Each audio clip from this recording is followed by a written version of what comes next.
Hello everybody, my name is Ron Krotwaar. Welcome to this Advanced Materials Forum. We are excited that you have joined us here in this online setup.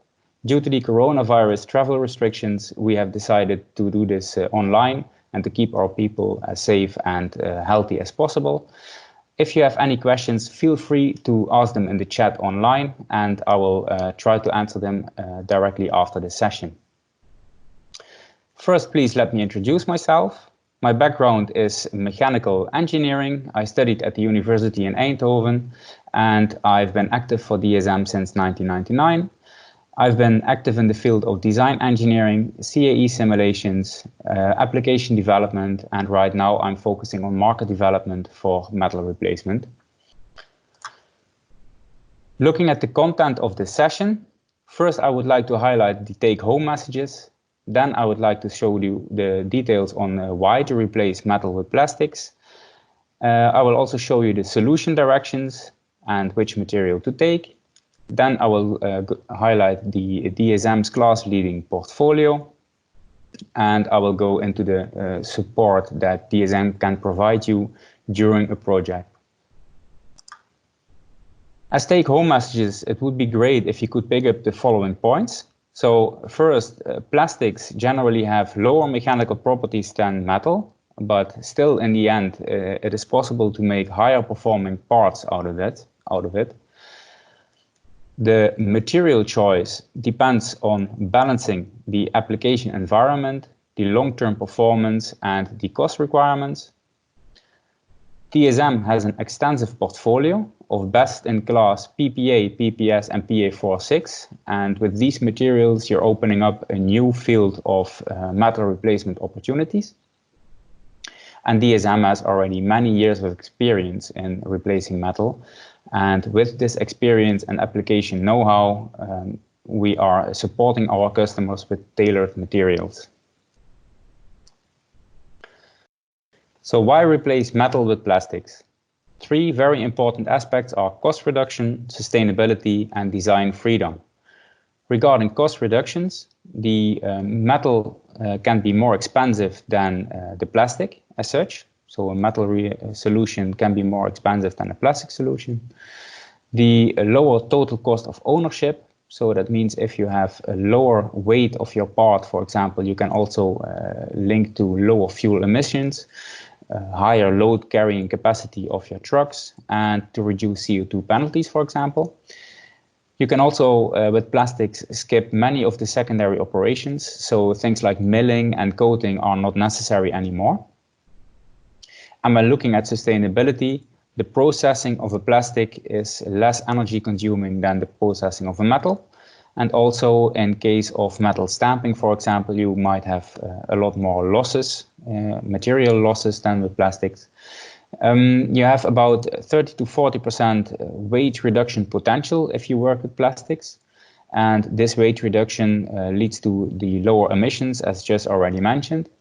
And also in cases of working with biological building blocks for the plastics, you might also reduce your overall footprint. Design-wise, the design freedom of a plastic is higher than from a metal. As said, for metal stamping, you are limited to sheet type of shapes. And if you work with aluminum die casting, also there are more limitations than with the plastics. So you can mold plastics easier in more complex shapes. Due to the intrinsic material damping of plastics, you might also experience another comfort and feel because the noise reduction will be influenced. You can shift natural frequencies by using plastics, and this all can help to improve comfort, touch, and feel. When you look at the solution directions, there are three main solution directions that can be identified. If a full plastic solution would not be sufficient from load carrying capacity, you could think of a multi-material solution. That means a combination from, for example, metal and plastic. In this way, you would be combining the best of two worlds, and you could build, for example, this carrying structure of a metal and use the plastic for integration capability and for additional design freedom. Another solution direction would be to work with composites, so advanced thermoplastic composites. I would not go into the details on this one because there is a separate webinar on this subject also today, and it is presented by Raj Mathur. And the other option is to go full plastic. Full plastic is also the subject of this seminar, so more details will follow in the next sheets. The absolute advantage of plastics is that you can use it for very complex shapes, and it will help you reduce costs for highly machined parts. So if you look at these parts, you can see already that there is a lot of ribbing going on. It is really complex shapes to create the functionality and to integrate components into these parts. And if you look, for example, at the bottom middle section, you can see that there are some areas which have been milled, so afterward been post-treated to improve the contact with the surrounding parts, also to improve sealing. And typically these are things that are not necessary to do with plastics. So the plastic would come from the tool ready for use in that case. And from our experience, we know that we can, for example, save about 40% in weight and about 30% in costs. So the question would be then, what is the right material to use? So if you look here at this picture, you can see the pyramid with amorphous and semi-crystalline parts, and all the semi-crystalline materials, all the materials that have been colored are in the portfolio of DSM. And as you can see, we are represented in this whole pyramid from practically the bottom until the top. And on this sheet, you can see these materials listed again with the melting temperature behind it. So you can see that there is materials that are melting up to 335 degrees Celsius. And also you can see materials with TG, for example, of 160 degrees Celsius, which means that they are able to provide a very stable mechanical performance over the whole temperature range in your vehicle. If you look at what aspects are of importance to choose the right material, then there are many factors playing a role. And as you can see here, you can divide them in certain groups like environment, performance, design, and processing. And it is a matter of a discussion with you as a customer to look which of these factors are really of importance for your specific application. And in that case, we can really help you to choose the right material from our portfolio. DSM has a strong track record in metal replacement. So as you can see here, we have used PA46, for example, for a lot of applications in powertrain field. We have used PA6 and PA66 for intake manifolds, for pedal brackets, PET, PBT for brake boosters, and PPS for impellers, for example, with very tight tolerances. We have also used PPA for applications like replacing metal heat shields or for clutch slave cylinders. So there is a very colorful portfolio of applications at DSM, and also many materials that we have used throughout this whole portfolio. So with the new materials of DSM, we can even bring the more challenging applications within reach. As you can see here on this sheet, I've made a split up between parts that are having a good fit and parts that are basically still out of scope. The parts that are still in a good fit is, for example, transmission housings, engine mounts, mounting brackets, for example, seat structures, front end modules, and applications like that.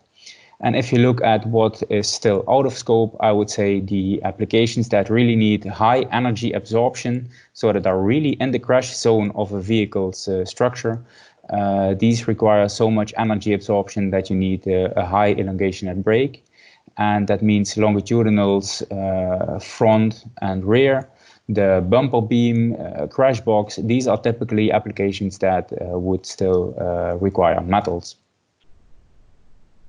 I mentioned to you that with our portfolio we can push the boundaries, and I would like to show you why in the next coming sheets. So first of all, I would like to show you a material with a very linear performance profile from minus temperatures up to application temperature.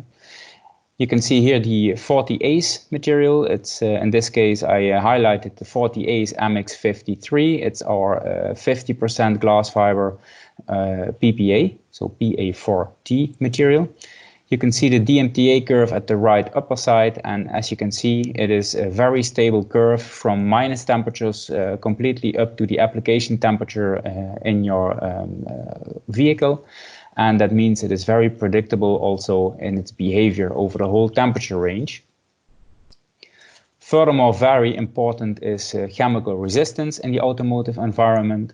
Also here I highlighted two of our materials. It's the 40ACE MX51, which is shown at the left upper side with acid resistance. We tested it at 1000 hours in sulfuric acid.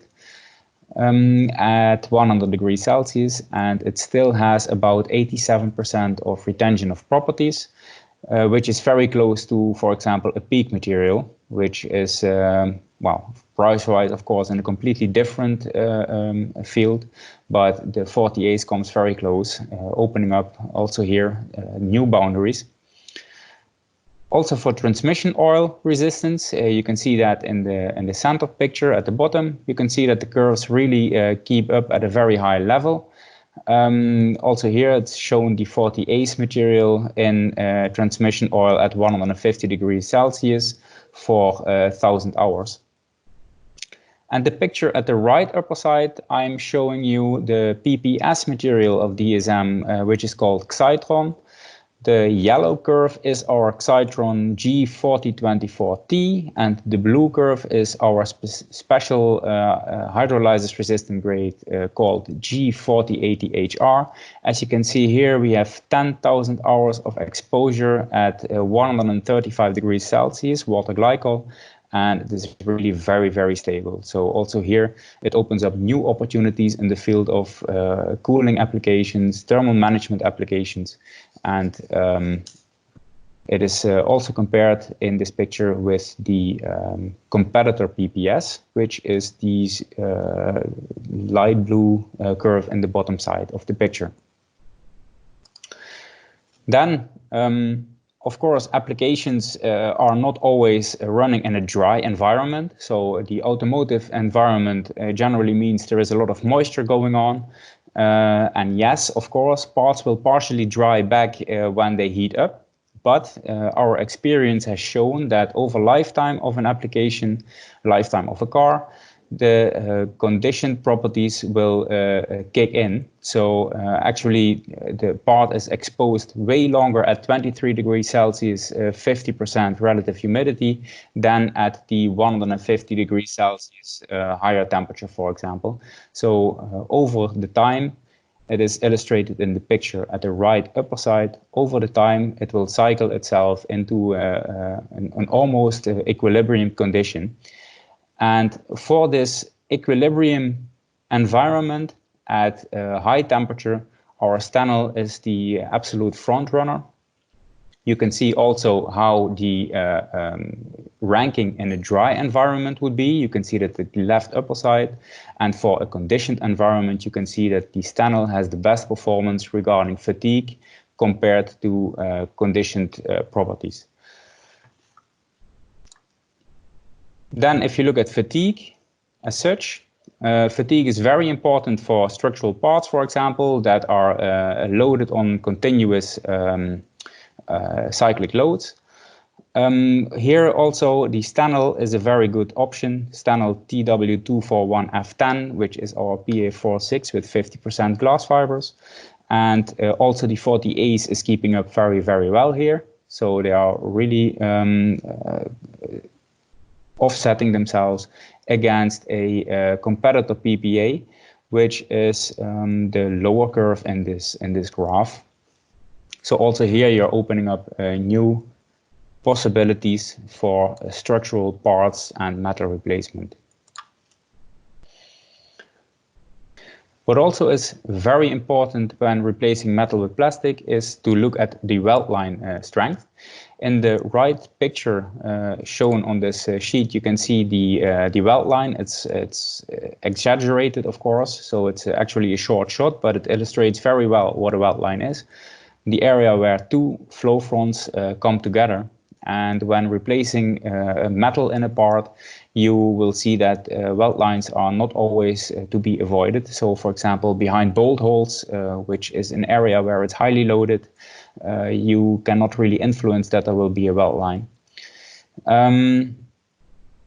What is important here is that the weld line generally is the weakest spot in your application, so you really should take care that the quality of the weld line is at an absolute high level.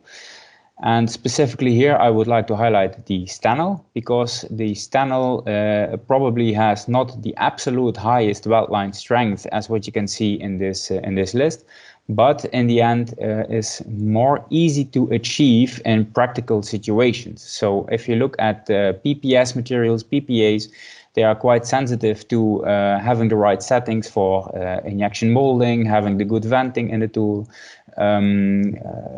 avoid air inclusions, and here the Stanel is a lot more forgiving, making it easier to reach this 100 megapascal than for other materials. Then in this sheet you can see the creep resistance being highlighted. I want to specifically mention our 40 ACE material here, because the creep performance is so good that you can even consider in many cases to replace metal compression limiters. As you can see in the picture at the right side, it's a cyclic heat cycle that is applied to a spacer and a pre-loaded spacer, and you can see, for example, if you would be using a PA66 material without any insert, you can see the actual forces really drop, and with the 40 ACE MX53 you can see that it stabilizes at a very practical high level of load, and that means that in many cases you can simply replace the metal and go for a full plastic solution, and this is of course an additional cost advantage that you might achieve. When you're looking at the field of connected drive and new energy mobility, there is also still a lot of metal being used. Typical application needs are a good thermal conductivity. Dependent on the application, they need electrical conductivity or insulation, and shielding of electromagnetic fields. Looking at the portfolio of DSM, there are a broad range of grades that have thermal and or electrical conductive properties. As you can see here, we have grades in the field of Stanel, Archelon, Arnite and Xytron. And when you're looking at, for example, EMI shielding, we have also multiple solution directions that we can provide you. So at the left side, you can see a metallic enclosure. Metal has the intrinsic property that it can provide good shielding. But for plastics, you need some additional things that you need to do. Either you can work with conductive coatings, and we did a lot of testing on these coatings, what kind of coating to use, but also what kind of thickness to use. But you can also work with fillers, like shown in the previous sheet. Electrical conductive materials can really reach the right levels of EMI shielding if you need. But also you can work with carbon fiber composites. And in the end, it's a combination of material properties, about the physics of EMI itself, but also regarding the design. And in this field of design, we can help you with simulations, because we have the software in-house. We can simulate how a material or how a geometry is taking care of the absorption of the electromagnetic fields, and in that way also optimize the construction. Then, as last but not least, I would like to mention the support capabilities of DSM.